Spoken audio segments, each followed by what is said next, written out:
Hello everyone, welcome to Angular step by step course. Today we will discuss about the route cards. So route cards are used to protect the routes. It allows user to control the authorization authentication of an Angular applications, and it will be work on true or false based conditions. So route cards are can be divided into five types: can active, can active child, can deactivate, and can load and resolve.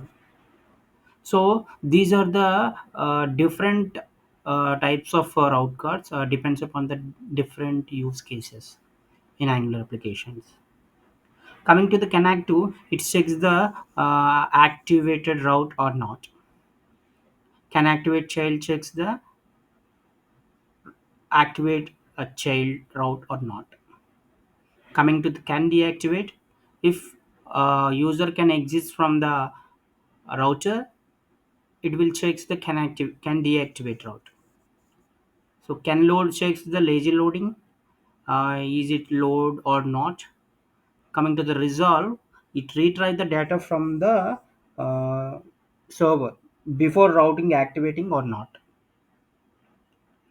So these are the different types of routes we are using in the route cards. So it will protect the routing systems. So normal applications are not using these route cards. In complex web applications, depends upon the authorization, authentication, custom logics are used to given in that application based on these route cards. So this is a most advanced and very difficult guards on the routing. Earlier we had discussed about the routes, so you need to know about the routes before going to this route cards. So it has a lot of advantages. Based on the true or condition, it protects the routes. This is an advantage of Angular. It will secure the payments and what you want to require in different pages. This authentication or authorization should be taken.